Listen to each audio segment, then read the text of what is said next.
Hello everyone. आज हम पढ़ेंगे गैलिन बुक का पहला चैप्टर जो कि है इंट्रोडक्शन ऑफ ग्रुप्स। मैं इसे बुक से पढ़ूंगी जिससे आपको भी इंटरेस्ट आए कि बुक कैसे पढ़ते हैं हम। पहले तो एडवर्ड फ्रेंकेल ने क्या कहा था और हरमान वेल ने क्या कहा था ये हम जान लेते हैं, जो कि सिमेट्री के बारे में है। तो and symmetry is a powerful guiding principle that has been used in creating these models for quantum physics। तो जो सिमेट्री है वो बहुत ही पावरफुल और गाइडिंग प्रिंसिपल है। किसके लिए है? क्वांटम फिजिक्स के लिए है, क्योंकि वो जो मॉडल देता है वो क्वांटम फिजिक्स के लिए बहुत ही अच्छा है। The more symmetrical a model is easier is to analyse. और जो ज़्यादा सिमेट्रिकल मॉडल्स हैं वो बहुत ईजी हैं एनालाइज़ करने के लिए। मतलब सिमेट्री जो मॉडल है वो बहुत ही ईजी है एनालाइज़ करने के लिए। तो अब हम पढ़ते हैं कि हरमान वेल ने क्या कहा। Symmetry is a vast subject. Symmetry कोई छोटा नहीं, बहुत बड़ा सब्जेक्ट है। Significant in art and nature, जिसका सिग्निफिकेंट आर्ट और नेचर से आ रखा है, क्योंकि सिमेट्री अगर हम स्क्वायर वगैरह में देखेंगे तो this is an art, like the making the square and the making the diagram kind of art. Mathematics lies at its root, and it would be hard to find a better one on these to demonstrate the working of the mathematical intellect। और ये बहुत ही अच्छा mathematics इस root पे बहुत ही अच्छे से बेस्ड है, और बहुत ही अच्छे से हम फाइंड कर सकते हैं एक अच्छी चीज़। कैसे? मतलब कि जब हम सिमेट्री से कोई चीज़ को देखते हैं तो बहुत ही ईजियर हो जाती है वो। जैसे कि hard to find the better one of the demonstrate the working of the mathematical intellect.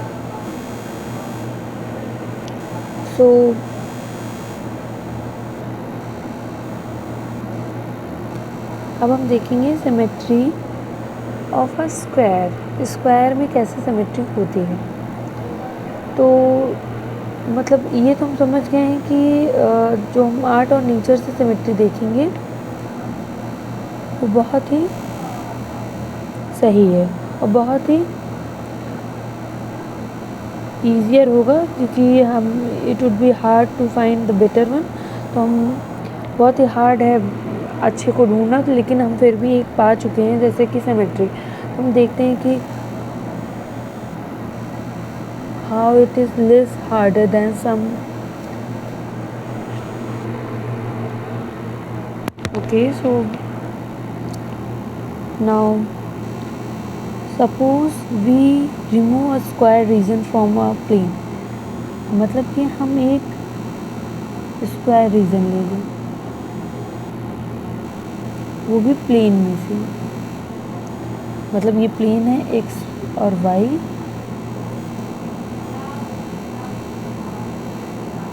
ठीक है। एक्स वाई प्लेन में से हम स्क्वायर रीजन को अलग करेंगे। तो रिमूव करना है क्या है? स्क्वायर रीजन को।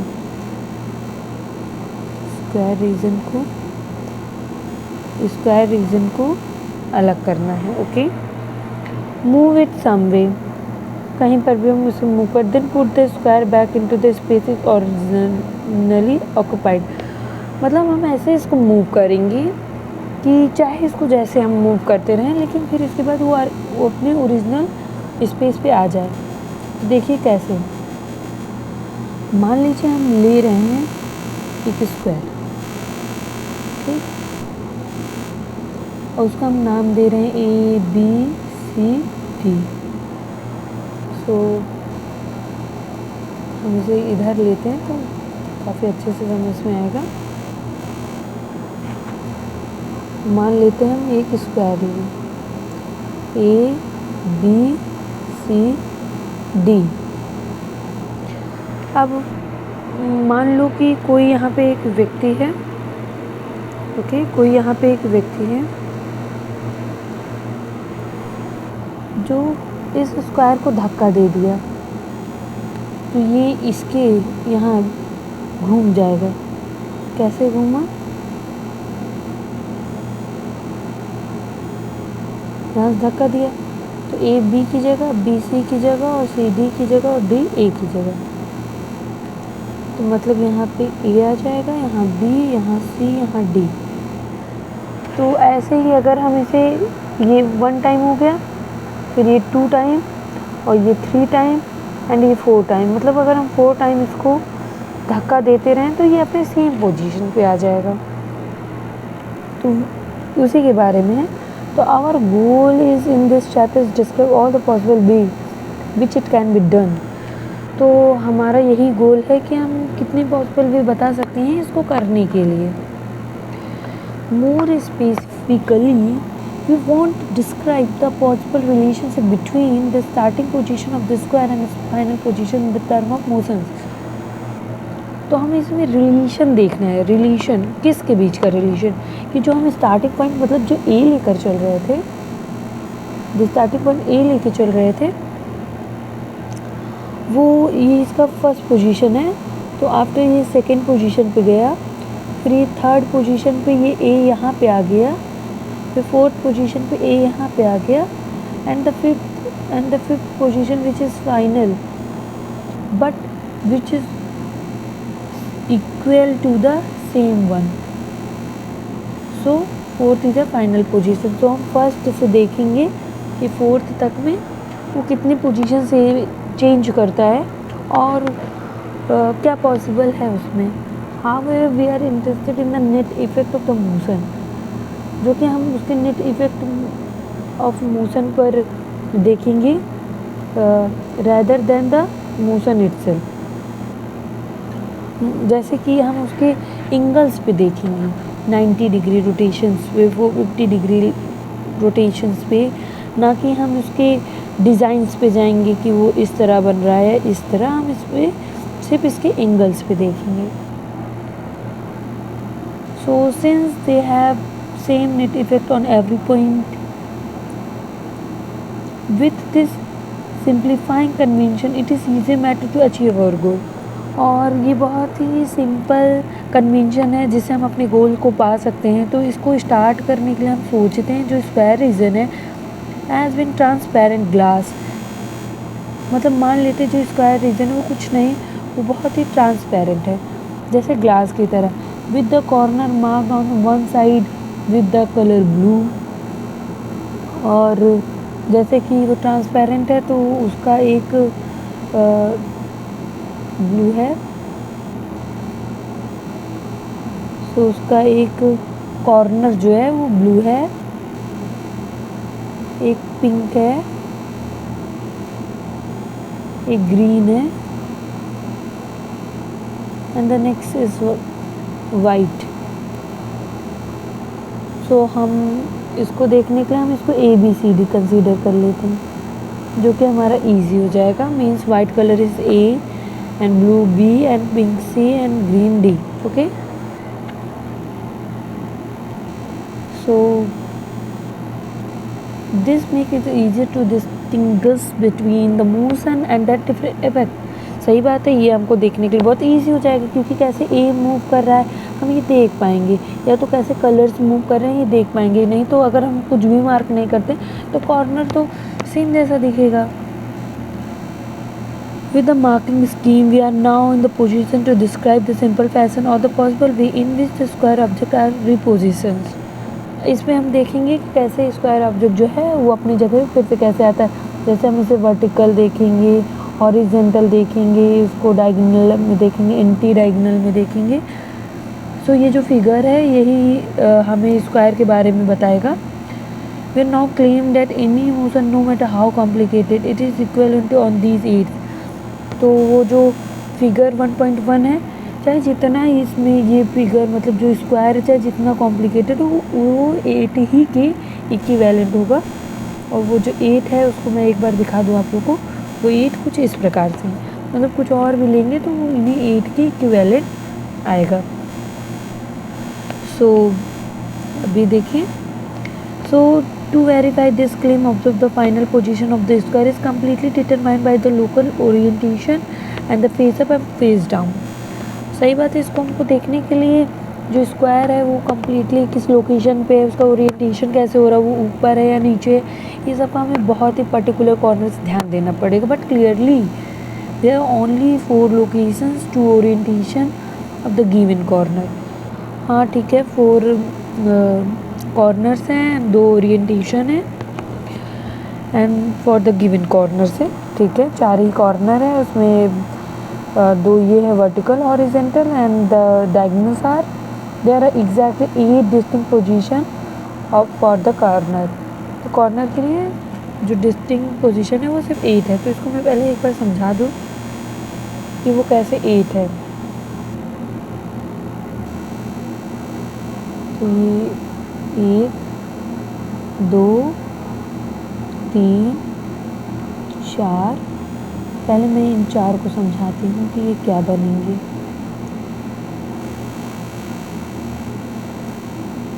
सब ये स्क्वायर ही हैं, डायग्राम पर मत जाइएगा, ये सब स्क्वायर हैं.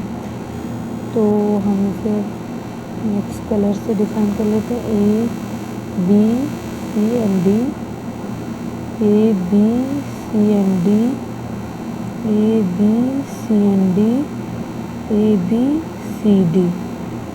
तो हम R0 मतलब नो रोटेशन, मतलब जीरो एंगल पे वो ए बी सी डी वैसा ही रह जाएगा. लेकिन जब R90 की बात करेंगे, 90 डिग्री मतलब 90 डिग्री पे रोटेट हो रहा है, मतलब ये है तो इसका 90 डिग्री है, तो इधर से रोटेट हुआ. जब रोटेट होगा 90 डिग्री पे, इसका मतलब ये इस तरह बनेगा. इसका मतलब ये कहाँ, ए यहाँ आ जाएगा, बी यहाँ, सी यहाँ और डी यहाँ 90 डिग्री. अब R180 देखेंगे, तो 180 देखने का क्या सेंस है कि अब 90 देख लिए तो 90 से ही 180 देखें तो डायरेक्ट हमें पता चल जाएगा कि क्या होगा. फिर 90 शिफ्ट होगा, मतलब ए यहाँ, बी यहाँ, सी यहाँ और डी यहाँ. फिर R270, तो इसे हमें फिर यहीं से देख ले तो ए यहाँ, बी यहाँ, सी यहाँ और डी यहाँ. और 270 देखना चाहेंगे तो ऐसा भी देख सकते हैं कि ये कैसे क्रॉस हो रहा है, 90 180 और 270 मतलब यहाँ आएगा. ठीक, इस तरह भी हम देख सकते हैं. तो ये हो गया देखने का तरीका, ये हो गए इसके रोटेशंस. तो अगर अब हम इसके और 8 देखें कि कैसे बन रहे हैं, तो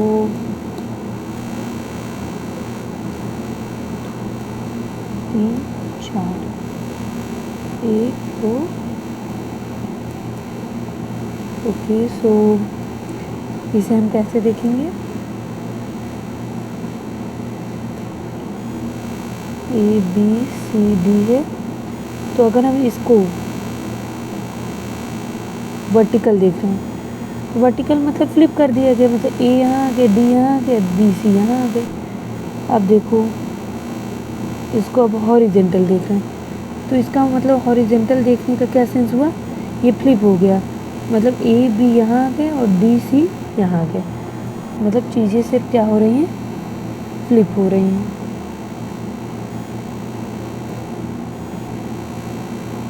ये सिर्फ फ्लिप हो गए. अब हम देखेंगे कि डायगोनल में देखें, A B C D anti diagonal देख रहे हैं, तो जो डायगोनल से जहाँ लाइन जा रही है उनको वही रहने देंगे, मतलब ए सी यहीं रहेगा, डी यहाँ जाएगा, बी यहाँ. इसी तरह ये इस डायगोनल से देखें तो डी और बी वहीं रहेगा, ए और सी चेंज हो जाएगा. तो यही ये जो टोटल है, यही टोटल रोटेशंस एंड रिफ्लेक्शन है. अब इसको हम देख लेते हैं ये कैसे दिए गए हैं. तो जो आर है वो क्या है,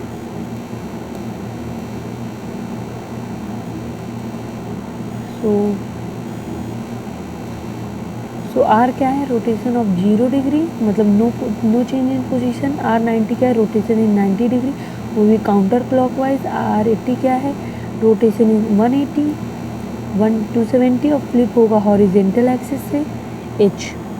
सो इसको H नाम दे दिया गया है. सो और इसको flip and horizontal axis, vertical और मेन डायगोनल, और flip about other diagonal. So let investigate some consequences of the fact that every position is equal to the one of the list in the figure। तो जो 8 list किए गए हैं इन्हीं में से किसी के इक्विवेलेंट होगा अगर हम कोई भी पोजीशन को लेते हैं या चेंज करते हैं कुछ भी। Suppose a square is repositioned by a rotation of 90 degree followed by flip about the horizontal axis of symmetry. कहने का मतलब है कि मान लो हम ले रहे हैं, तो इसको हम समझाते हैं आपको कैसे। मान लीजिए मैंने लिया A, B, C and D, और इसको हमें पता है R90 ले जाने का क्या मतलब होता है कि 90 डिग्री पे शिफ्ट हुआ, मतलब यहाँ A आया, यहाँ B आया, यहाँ C आ गया और यहाँ गया, 90 डिग्री शिफ्ट हो गया। इसके बाद ये हॉरिजेंटल हुआ। हॉरिजेंटल मतलब D A ऊपर चला गया, C यहाँ नीचे और B यहाँ जा गया, तो ये चेंज हो गया इसका हॉरिजेंटल। तो thus we see that this pair is motion taken together is equal to the single motion D। तो अब this observation suggests that we are composed two motion to obtain a single motion। हाँ, अगर हम compose करते हैं 2 motion को तो हम एक और मोशन पा लेते हैं। अब देखो ये मोशन किसके बराबर है, देखते हैं किसके बराबर है, DA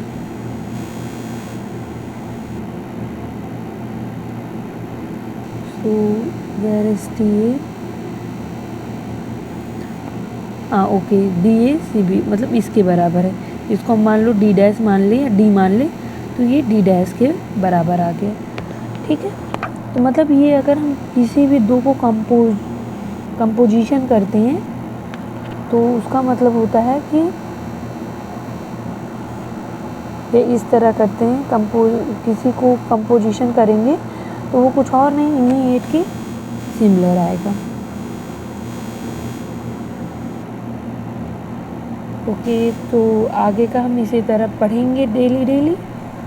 और मैं बुक से इसलिए पढ़ा रही हूँ जिससे आपको भी इंटरेस्ट है कि बुक कैसे पढ़ते हैं। Okay, thank you.